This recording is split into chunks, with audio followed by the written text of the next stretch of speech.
L'histoire du prophète Sulayman Salomon, paix sur lui, au nom d'Allah, le tout miséricordieux, le très miséricordieux. Parmi les grands prophètes qu'Allah a envoyés aux hommes, figure le prophète Sulayman, paix sur lui.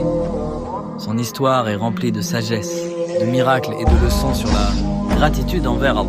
Malgré le pouvoir immense qu'il reçut, il resta humble et ne cessa jamais de remercier son Seigneur. Sulayman était le fils du prophète David, paix sur lui.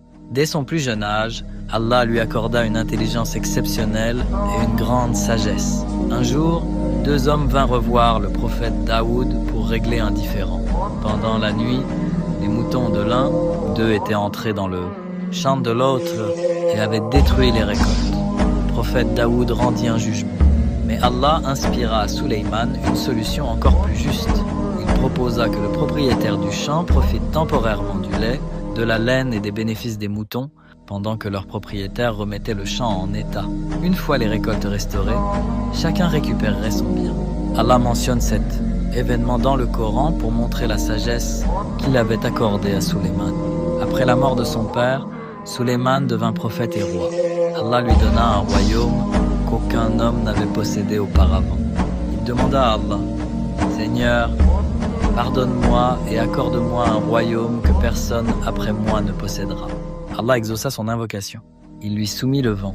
Sur l'ordre d'Allah, le vent transportait Sulayman et son armée sur de très longues distances en peu de temps. Allah lui soumit également les djinns. Ils construisaient des palais, des forteresses, des bassins immenses et fabriquaient des statues décoratives autorisées à cette époque, ainsi que de grands chaudrons. Les oiseaux et les animaux lui étaient aussi soumis. Par la permission d'Allah, Sulayman comprenait leur langage. Un jour, alors que son immense armée avançait, composée d'hommes, de djinns et d'oiseaux, ils arrivèrent dans une vallée où vivaient des fourmis. Une fourmi dit aux autres, « Ô fourmis, entrez dans vos demeures, de peur que Sulayman et son armée ne vous écrasent sans s'en rendre compte. » En entendant cela, Sulayman sourit. Il ne se moqua pas de cette petite créature. Au contraire, il remercia Allah pour cette faveur extraordinaire. Il invoqua, « Seigneur, inspire-moi afin que je te remercie pour les bienfaits dont tu m'as comblé, ainsi que mes pères et mères, et que j'accomplisse de bonnes œuvres que tu agrées. Fais-moi entrer par ta miséricorde parmi tes serviteurs vertueux. » Quel bel exemple de reconnaissance envers Allah. Un autre jour, Sulayman inspecta les oiseaux de son armée. Il remarqua immédiatement l'absence de la huppe. Il dit, « Pourquoi ne vois-je pas la huppe? Est-elle absente? Je la punirai sévèrement, ou je l'égorgerai, à moins qu'elle ne m'apporte une preuve évidente. » Peu après, la huppe arriva. Elle dit, « J'ai découvert une chose que tu ignores. Je viens de Saba avec une information certaine.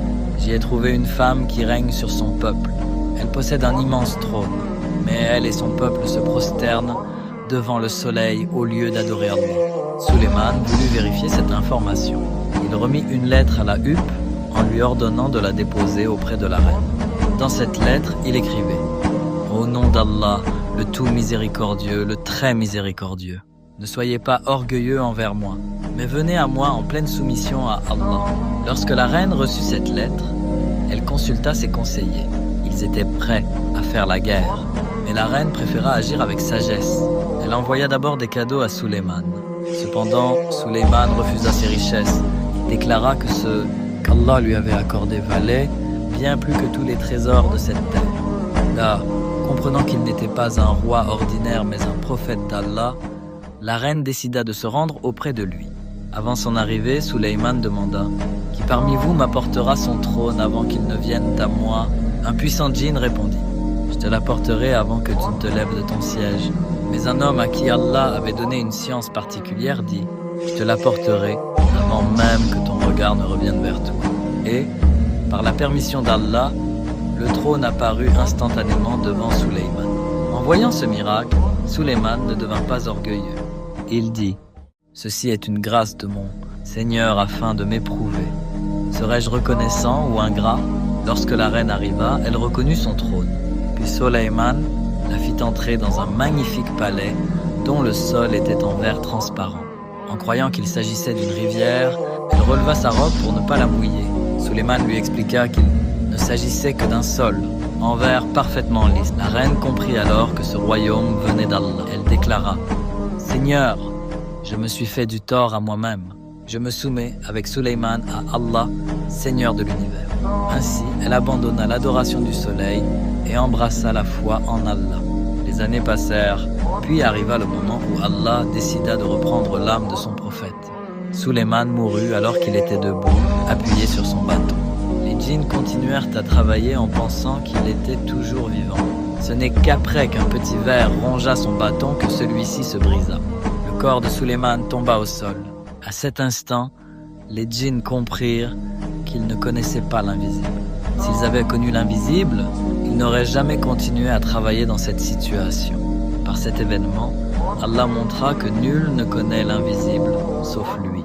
L'histoire de Sulayman nous enseigne de nombreuses leçons. Elle nous apprend que la richesse, le pouvoir et l'autorité sont des épreuves.